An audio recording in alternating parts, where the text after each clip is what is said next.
नाम जाप का क्या महत्व है? जो भक्त जन प्रतिदिन एक माला यानी 108 मंत्र जाप भी नहीं कर पाते, उनके लिए सतगुरु देव जी ने बताया सहज उपाय। कैसे करे हर रोज मंत्र जाप, अवश्य जानिए। और जो आपको प्रथम मंत्र दिया जाता है वो इन कमलों से हमने बरी होना है, इनसे नो ड्यू सर्टिफिकेट प्राप्त करना है। तो इन मंत्र के जाप जो दास ने आपको बताए हैं, एक दिन में 108 मंत्र, कोई घने नहीं होते, करके देखियो। तो कई भागों में कर ले, एक बार नहीं कर सके 10 कभी कर ले, 20 कभी कर ले, फिर 20 कर ले, यानी 3 भागों में कर ले, 4 में कर ले। लेकिन एक बार अभ्यास पड़ा फिर तो आप पढ़े ना जा, कई कई माला फेर दोगे। तो जितना करोगे उतना ही अच्छा है। नहीं, एक माला में आपका खूब काम चल जाएगा। और फिर ये सतनाम का जाप 2 अक्षर का। कई भ्रमित हो जाते हैं क्योंकि ज्ञान तो रहा नहीं हमें, छोटे मोटे 10 20 100 200 चेले बना रहा है, वो फिर उनको भ्रमित करने के लिए कह देता है कि पहले मंत्र में भी वही नाम है, सतनाम में भी वही मंत्र है। ये क्या मंत्र मेरे से यही मिलते हुए कर रहा है एक बकवाद। अरे भले आदमी, यदि तू ही ऐसा गुणी होता तो यहाँ आने की क्या जरूरत थी तुझे। अपन आत्माओं जैसे एक लड़की के पिता का नाम हरि सिंह और पति का नाम हरि सिंह, तो हरि सिंह उस नाम से नहीं, वो किसका मंत्र है। अब जब उसको पूछेगा तो किसकी बेटी है, हरि सिंह की, तो वो कहाँ उसकी सुरती जाएगी अपने पिता पे। और फिर कहेगा, पूछेगा आप किसकी पत्नी हो, हरि सिंह की। वो हरि सिंह कौन और वो हरि सिंह कौन, नाम एक है लेकिन वो व्यक्ति 2 हैं, और उनके गुण और उनके नाते में भी अंतर है। इसी प्रकार जो मंत्र आपको दिए जाते हैं, दास जो मंत्र दे उसने ब्लाइंड फेथ करके करके देखो, ये प्रमाणित है।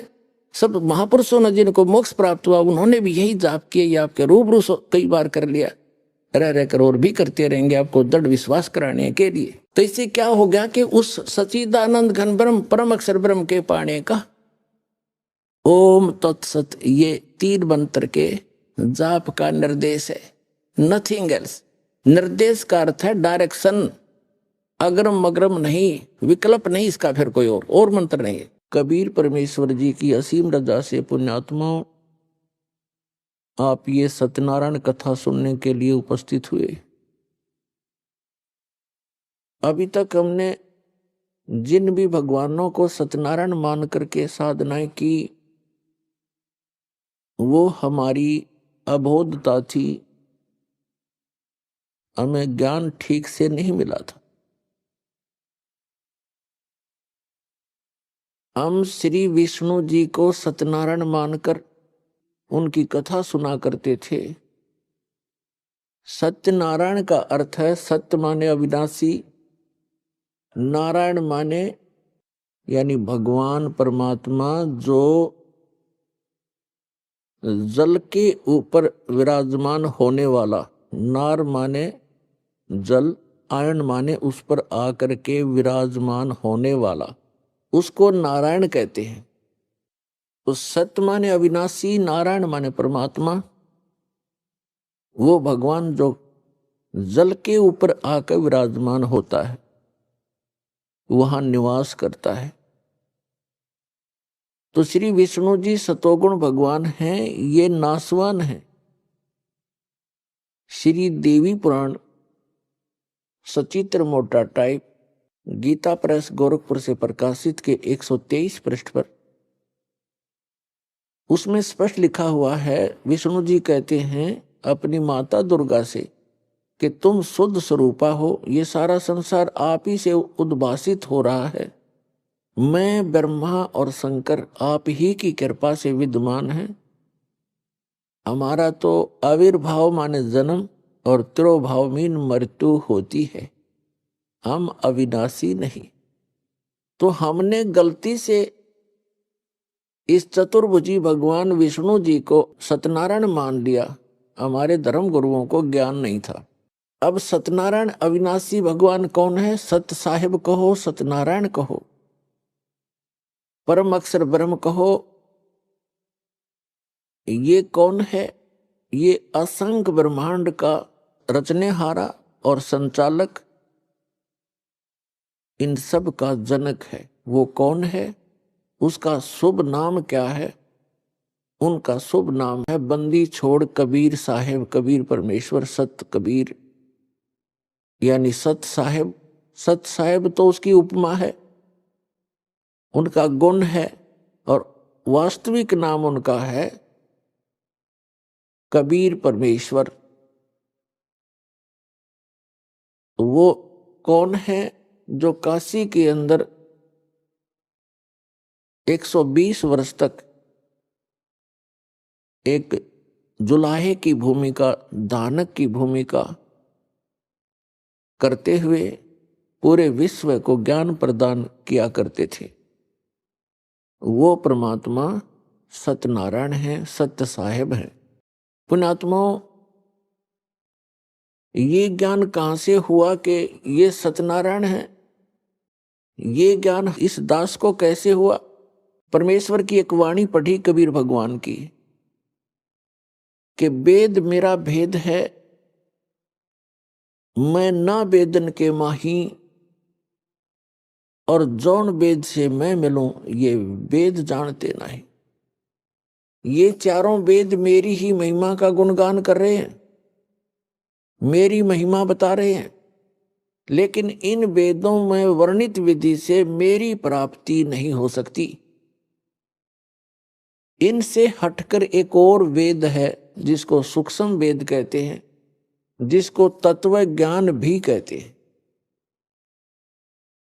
उस वेद के अंदर मेरे पाने की विधि है और उसका ज्ञान इन वेदों में किसी में नहीं। तो यहां परमात्मा ने कहा है कि वेद मेरा भेद है और मैं ना मिलूं वेदन के माही, और जौन वेद से मैं मिलूं वो वेद जानते नहीं। इसका प्रमाण कहां है?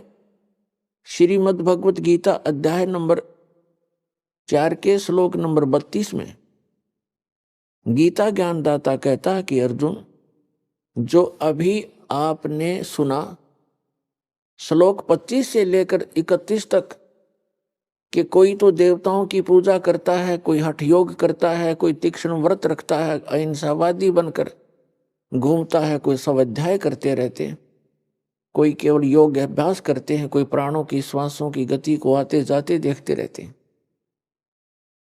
ये सभी साधक अपनी साधना को पापनाशक जानते हैं, इसको अच्छा मानते हैं, तभी तो वो कर रहे हैं। जब उनको ज्ञान होगा कि साधना ठीक नहीं है तो तुरंत त्याग देंगे। और चौथे अध्याय के 32वें श्लोक में बताया है कि उस परमेश्वर ने, सच्चिदानंद घन ब्रह्म ने अपने मुख कमल से तत्व ज्ञान बोलकर सुनाया है। वो सच्चिदानंद घन ब्रह्म की वाणी है, वो तत्व ज्ञान है। उसके अंदर ये यज्ञों की जानकारी, यज्ञ माने धार्मिक अनुष्ठानों की जानकारी विस्तार के साथ की गई है, वो तत्व ज्ञान है। उसको जानने से फिर सभी पापों से मुक्त हो जाता है प्राणी। चौथे अध्याय के 34वें श्लोक में कहा कि उस तत्व ज्ञान को तू तत्वदर्शी संतों के पास जाकर समझ। उनको दंडवत प्रणाम करने से, कपट छोड़कर नम्रतापूर्वक सरलतापूर्वक प्रसन्न करने से वे तत्वदर्शी संत तुझे उस तत्व ज्ञान का उपदेश करेंगे। अब श्रीमद् भगवत गीता जो है वेदों का सारांश है, चारों वेदों का, और बहुत ही निर्णायक ज्ञान है श्रीमद् भगवत गीता के अंदर। अब यजुर्वेद अध्याय नंबर 40 के मंत्र 10 से लेकर 13 में एक विशेष ज्ञान दिया है। वेद ज्ञान दाता कौन है? यही जो गीता ज्ञान दाता है। वेद में कहा है कि कोई तो परमात्मा को संभवात माने जन्म लेने वाला अवतार रूप में मानता है, जैसे श्री राम, श्री कृष्ण या अन्य 9-24 जो अवतार माने जाते हैं, ऐसे मानता है। कोई कहता वो जन्म लेता ही नहीं, असंभवात है। इसकी जानकारी तत्वदर्शी संत देते हैं, उनसे सुनो। इससे सिद्ध हो गया कि वेद में वो ज्ञान नहीं है। यदि वो कंप्लीट ज्ञान होता तो ये श्लोक, ये शब्द वेद में नहीं होते। और इसी का सारांश श्रीमद् भगवत गीता है, और श्रीमद् भगवत गीता अध्याय नंबर 4 के श्लोक नंबर 34 में भी यही कंसेप्ट क्लियर किया है, यही स्पष्ट कर दिया है कि वो तत्वदर्शी संत उस तत्व ज्ञान से परिचित हैं, उनसे पूछो तो गीता के जी के अंदर भी वो ज्ञान नहीं है। वो सच्चिदानंद घन ब्रह्म ने जो अपने मुख कमल से बोला वो तत्व ज्ञान है, वो सूक्ष्म वेद है, और उसकी जानकारी इस दास के अतिरिक्त इस विश्व में किसी के पास नहीं है, क्योंकि उस परमात्मा ने स्पेशल इसी काम के लिए भेजा।